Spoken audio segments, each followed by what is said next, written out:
wooden horse. Chapter 1. The Runaway Queen. Helen lived in ancient Greece. People said she was the most beautiful woman in the world. Helen was married to King Menelaus for Sparta. He was proud of his lovely wife. "I want you to stay by my side forever," he told her.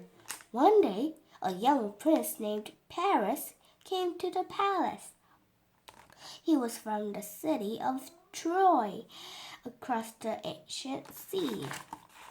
When Paris met Helen, he fell madly in love. "Come back to Troy with me," he begged. Helen had fallen for Paris too, so she agreed to go with him.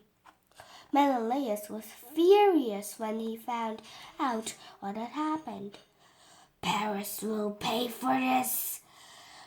I don't care how long it takes," he roared. "I'll get Helen back." Chapter 2. The Trojan War. All the kings of Greece agreed to help bring Helen home. Only Odysseus, king of Islanca, didn't want to be anyway fighting, but the others persuaded him. The next morning, Menelaus and the other kings set sail with their army, hundreds of ships across the sea to Troy. Many days later, the Greek ships reached land. The soldiers waded ashore and stormed up to the city. "Get along there! Ha! Now all we have to do is get inside," said Odysseus, who wanted to get home quickly. But Troy was well defended. Time and again, the Greeks attacked, but however hard they tried, they couldn't break in. Little did they know just how long the war was set to last. Over 10 long years, 1,000 ships brought more soldiers to Troy, but the Trojans remained trapped in their city, and the Greeks were still stuck outside. Both sides had lost many men. By now, the Greeks were beginning to give up hope. "We'll never get in. It's impossible." Then Odysseus had an idea. "It's pretty wild," he thought, "but it might just work." Chapter 3. A Big Idea. The other Greek kings agreed to the plan. The first stage was to cut down lots and lots and lots of trees. The Greek soldiers sawed the trees into planks. Then they joined the planks together. Piece by piece, Odysseus' idea slowly took shape. After a week's hard work, the Greek army had built a mighty, magnificent wooden horse. Odysseus admired the men's efforts. "Now to put my plan into action," he said. Chapter 4. Undercover. That night, the Greeks pulled the horse to the city gates. Quietly, now. They opened a small door in the horse's belly. Odysseus and some of his men climbed inside. One soldier named Simon hid nearby. The king, Menelaus, and the others went back to their ships and sailed out of sight. The next morning, the Trojans couldn't believe their eyes. "The Greeks have gone!" cried cried one soldier. And there's a giant horse outside, gasped another. The children ran out of the city. They gazed in wonder at the new arrival. Simon came out of hiding. Who are you? Asked the soldier. And what is this? I ran away from the Greek army, said Simon. They built the horse. What's it for?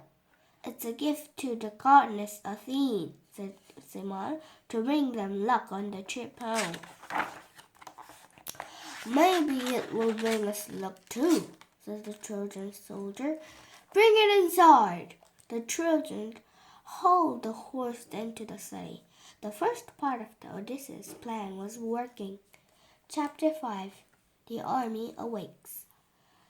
That evening, children held a big party to celebrate the end of the war. There was feasting, dancing, and singing. The celebrations went on all night. It was early morning before the children went to bed. At last, Simon could get to work. He tiptoed to the horse and tapped 3 times on its leg. Inside, Odysseus sprang into action. That's the signal, he whispered. He opened the trap door and led his men out. Not a sound, lads. The Greeks scurried across the city as silently as they could. The guards at the gates were fast asleep. Slowly, the Greek soldiers lifted off the bolt. They heaved open the doors. The rest of the Greek army was waiting outside. We're back as planned. Right, men, said Odysseus. Now we attack. Chapter 6. The Final Battle. The Greek kings and their army stormed into Troy. There was nothing to stop them now. Charge! What? The Greek soldiers crashed through the city looking for Helen. Where's Helen? Give her up! They stole treasure wherever they could find it. We'll take this and this. By the time the sleepy Trojans knew what was happening, it was too late. Paris rushed out to fight the Greeks, but when he saw how many there were, he ran off. But he wasn't quick enough. An arrow flew through the air and struck him down dead. Now, where's Helen? wondered Menelaus. Watching from above, Helen knew there was no possible escape from Troy.